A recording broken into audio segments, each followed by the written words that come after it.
साबित होकर आज उन्होंने भारतीय जनता पार्टी ज्वाइन की है। मैं अपने परिवार में, भारतीय जनता पार्टी के परिवार में उनका स्वागत करता हूं, बहुत बहुत अभिनंदन करता हूं और उनको बहुत बहुत बधाई देता हूं। सूची अभी थोड़ी देर में जारी हो जाएगी। मेरे लिए तो ये बहुत ही गर्व का विषय और खुशी का विषय है।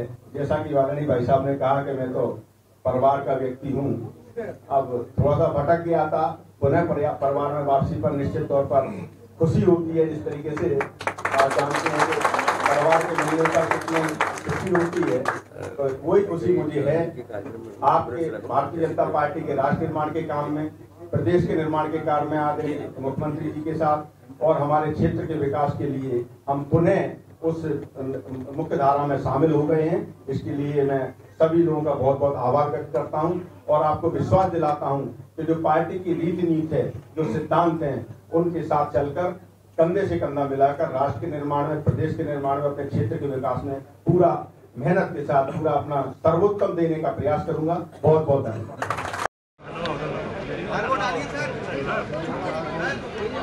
और माननीय मुख्यमंत्री जी ने स्वच्छता के विकास के लिए काफ़ी सहयोग किया है और उसी से प्रभावित होकर मैंने भारतीय जनता पार्टी की सदस्यता ग्रहण की। कांग्रेस नहीं जा सकते थे क्या? कांग्रेस में कोई संभावना नहीं है। बीजेपी में बहुत भविष्य है। सर, 15 माह की जो सरकार रही थी उसमें आपका कमलनाथ गवर्नमेंट को समर्थन था, उस समय आपने भी कई तारीफें की थी। अब आप बीजेपी की बात कर रहे हैं, क्यों? खुलासा किया गया कि आप जो है इधर आने वाले थे, सागर तक भी आ गए थे। सर, मैंने बताया ना कि जब मैं निर्दलीय जीता था तो क्षेत्र की कार्यकर्ताओं की जनमानस की ये भावना थी कि आपको भारतीय जनता पार्टी के साथ रहना चाहिए, लेकिन माननीय शिवराज सिंह जी ने उस समय इनकार कर दिया सरकार बनाने के लिए। क्षेत्र के विकास का लक्ष्य था तो सरकार के साथ थे। सर, आने वाले समय में राष्ट्रपति इलेक्शन है और ऐसे में चर्चा तो इसी बात को लेकर हो रही है, ये वोट की जरूरत है, इसलिए आप लोगों को शामिल किया गया। देखिए, राष्ट्रपति चुनाव में तो माननीय मुख्यमंत्री जी की, माननीय अध्यक्ष जी का जो निर्देश है उसका पालन करेंगे। सर, अगले साल चुनाव है विधानसभा के, अभी आप लोग विधायक हैं, अगर पार्टी टिकट नहीं देती तो भी बीजेपी में रहेंगे या हृदय परिवर्तन हो जाएगा? नहीं, जो भी परिस्थिति बनेगी पार्टी के साथ रहेंगे। मैंने कहा ये तो भारतीय जनता पार्टी का संगठन तय करेगा कि हमको किस भूमिका में रखना है, और संगठन इस पार्टी में यही खास बात है कि संगठन प्रत्येक कार्यकर्ता की भूमिका तय करता है। क्या बसपा का मध्य प्रदेश में कोई अस्तित्व नहीं रहा? नहीं, ऐसा तो नहीं कह सकते। संगठन है, बहुजन समाज पार्टी का भी अपना संगठन है, पूरे प्रदेश में संगठन है, तो ऐसा हम कैसे कह सकते हैं? आपके बाद रामबाई की भी बात थी। अब ये मेरी ये मेरा निर्णय है, ये तो पार्टी का निर्णय है, रामबाई का निर्णय है। बीजेपी आप पर दाव लगाती है तो कितना मार्जिन आप सोच रहे हैं? इतने वोट से जीता था, अब आगे 23 में ये रहेगा। अब 23 की 23 में बात करेंगे। पूरी तैयारी है, पर देश का संजीव कुशवाहा हमारे आज घर संजीव जी, आज घर वापसी हुई है। हाँ, निश्चित तौर पर आज घर वापसी हुई। तो कितनी खुशी हो रही है कि आप पहले भी चाहते थे परिवार घर? देखिए, आप समझिए बात को कि हम कहीं बाहर भी जाते हैं 4 दिन के लिए और फिर लौट के 4 दिन के बाद घर आते हैं तो हमको एक अलग से कंफर्ट मिलता है, अच्छा लगता है थोड़ा सा। तो मैं तो 8 साल बाद अपने घर वापस आए तो निश्चित तौर पर मुझे तो ज़्यादा खुशी होगी। अब माना जा रहा है कि आप तो अपने विधायक भी हैं, 2023 को लेकर क्या तैयारी है पार्टी की तरफ से? देखिए, पार्टी की तरफ से पूरी तैयारी, और भारतीय जनता पार्टी की हमेशा तैयारी रहती है।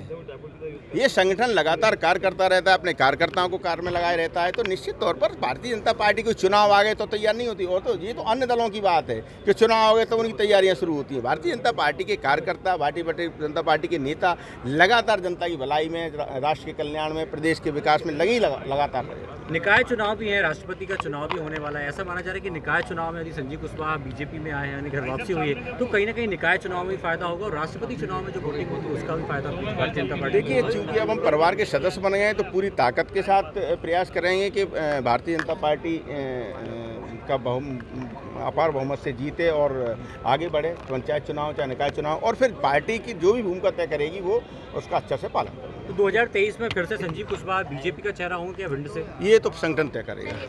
क्योंकि समय जब आता है तभी ऐसे अवसर मिलते हैं। 2018 में मुझे लगता था कि भारतीय जनता पार्टी से मैं चुनाव लड़ूंगा, लेकिन लड़ते लड़ते रह गया था। लेकिन जिस समय से राज्यसभा का चुनाव हुआ, राज्यसभा से मैं आपके संरक्षण, आपके मार्गदर्शन में काम कर रहा हूं। और क्षेत्र के विकास के लिए मैं समझता हूं कि भारतीय जनता पार्टी की सरकार से अच्छी कोई सरकार नहीं है।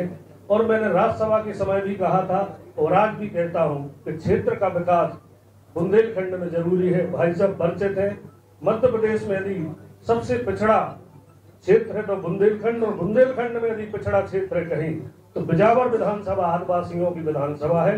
मैं आप सबका आशीर्वाद भी चाहूंगा और क्षेत्र के विकास में आपका स्नेह बना रहे। मैं पार्टी के लिए तन मन धन से अपना जीवन समर्पित करता हूं, आपके साथ रहूंगा। और भारतीय जनता पार्टी के मैं समझता हूं, मैं आपको वादा करता हूं कि हमारे क्षेत्र के कोई भी कार्यकर्ता हमसे असंतुष्ट आज नहीं है और आगे भी ऐसे अवसर हमारे तरफ से नहीं आएंगे कि हमसे कोई दुखी हो पाए।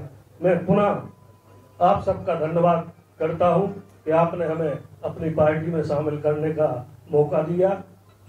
बहुत बहुत धन्यवाद। जय राणा विक्रम सिंह मंच पर विराजमान, हम सबके प्रेरणा स्रोत, मार्गदर्शक और इस प्रदेश को लगातार विकास के नए आयाम तक ले जाने वाले परम श्रद्धेय माननीय यशस्वी मुख्यमंत्री परम आदरणीय शिवराज सिंह चौहान जी, प्रदेश के प्रभारी परम आदरणीय मुरलीधर राव जी और हमारे प्रदेश भारतीय जनता पार्टी के अध्यक्ष परम श्रद्धेय आदरणीय वी.डी. शर्मा जी। 2018 में जब मैं निर्दलीय जीता था तो मन भी था, संकल्प भी था कि माननीय शिवराज सिंह जी के साथ रहेंगे, भाजपा सरकार के साथ रहेंगे। लेकिन माननीय शिवराज सिंह जी ने उस समय मना कर दिया कि सरकार हम बनाएंगे नहीं, जब हमारा बहुमत नहीं है हम सरकार नहीं बनाएंगे। आते आते रह गए थे कुछ लोग। हम उस समय चाहते तो उस समय भी कर सकते थे। हम तो सागर तक बैठे थे, ये सागर तक आ गए थे। लेकिन सरकार नहीं बनी तो निर्दलीय जीते तो विकास लक्ष्य था, क्षेत्र का विकास हो, सरकार के साथ जरूरी था रहना। 15 महीने की सरकार के साथ रहा, बाद में शिवराज सिंह जी का आशीर्वाद मिला और निश्चित रूप से मैं कह सकता हूं कि मेरे विधानसभा में अपेक्षा से ज्यादा विकास हुआ हर क्षेत्र में, तो स्वास्थ्य हो, शिक्षा हो, कृषि हो, हर क्षेत्र में माननीय मुख्यमंत्री जी ने मुझे अपेक्षा से ज्यादा काम किया। मेरे विधानसभा के चहुमुखी विकास में कोई कसर नहीं रखी। मुझे बड़ी खुशी है कि आज मैं भाजपा परिवार का एक अंग बना हूं और आगे जो भी परिस्थिति हो भारतीय जनता पार्टी की रीति नीति के साथ रहूंगा।